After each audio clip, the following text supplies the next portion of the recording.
Once upon a time, in a little village nestled at the foot of a vast, dense forest, lived a humble woodcutter, his loving wife, and their two children, Hansel and Gretel.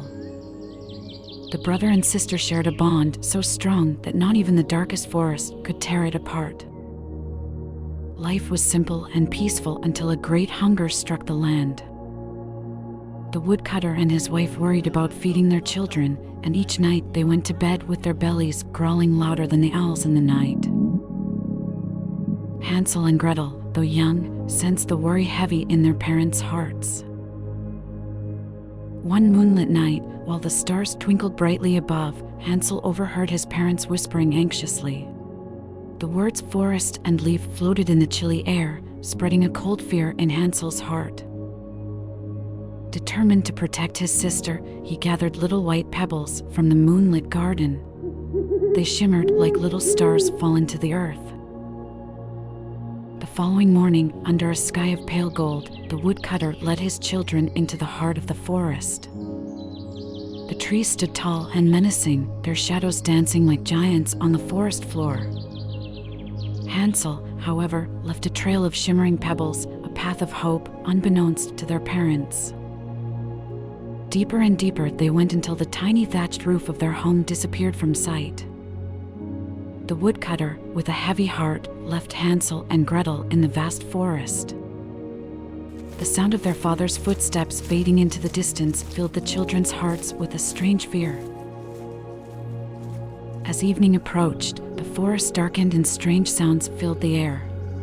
But Hansel and Gretel were brave children. As the moon rose in the sky, Hansel's white pebbles glittered, guiding them like a trail of twinkling stars back to their home. Relieved yet determined, the woodcutter and his wife decided to try once more. This time, however, the garden was bare of pebbles. Hansel, resourceful as always, used breadcrumbs instead. Into the forest they went again, Hansel dropping crumbs, Gretel keeping close, their hearts filled with hope and courage. But the forest was home to many creatures. The tiny breadcrumbs were soon feasted upon by birds and insects, leaving no trace of the trail. The sun disappeared, and the moon found no glittering path to shine upon. Lost and frightened, Hansel and Gretel wandered deeper into the forest. They walked and walked until their legs ached and their eyes grew heavy with sleep. As the first light of dawn filtered through the tall trees, they stumbled upon a sight so magical that it took their breath away. There, in a little clearing, stood a house unlike any other. It was a house made entirely of candies and cakes, with window panes of clear sugar and a roof of chocolate. Starving and exhausted, Hansel and Gretel ran to the house, breaking off chunks of the candy walls and cookie roof. But, as you may have guessed, the house was not there by accident.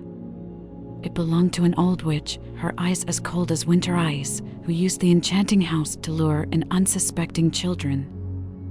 She captured Hansel and Gretel, locking Hansel in a cage and forcing Gretel to do chores. Days turned into nights and nights into days as Hansel and Gretel devised a plan. Gretel pretended to be too silly to understand the witch's commands, frustrating the old witch. Meanwhile, Hansel cleverly tricked the witch about his size, using a chicken bone instead of his finger to fake his thinness.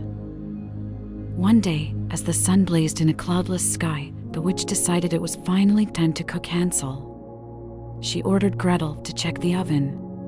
Gretel, putting on her best confused face, claimed she didn't know how. "Useless girl," huffed the witch. "It's simple. Let me show you." As the witch bent down to check the oven, Gretel gathered all her courage. With a swift, forceful push, she shoved the witch into the oven and closed the door.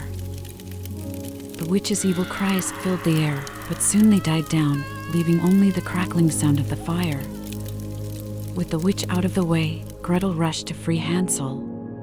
Their hearts filled with joy and relief as they hugged each other. The brother and sister, stronger and braver than ever, were finally free. They ransacked the witch's house, finding chests full of precious gems and gold. With their pockets filled with the witch's treasures, Hansel and Gretel set off to find their way home. They walked for what felt like hours until they heard the familiar sounds of their village. As they neared their humble home, they saw their father rushing towards them. His eyes welled up with tears as he embraced his children. Their mother had disappeared not long after they had been left in the forest, he explained, guilt-ridden and forlorn. Hansel and Gretel comforted him, showing him the treasures they'd found. With the witch's treasure, they were able to feed the entire village, ending the great hunger. The villagers hailed Hansel and Gretel as heroes, their bravery and intelligence becoming a tale told over and over again. From then on, Hansel and Gretel lived with their father in happiness and prosperity. They often played near the forest, but never ventured deep into it. The memory of the candy house and the witch remained with them, a chilling reminder of their adventure. Their story serves as a beacon of hope, courage, and cleverness for all children who hear it. And as they drift to sleep, they know that even in the face of the darkest forest, the deepest fear, the power of bravery and wit can overcome anything. And as the stars twinkle outside the window and the night sky envelopes the world in a peaceful blanket, we say goodnight, knowing that in every child, there is a brave Hansel and a clever Gretel, ready to face whatever adventure life brings. And that, dear child, is the end of our tale.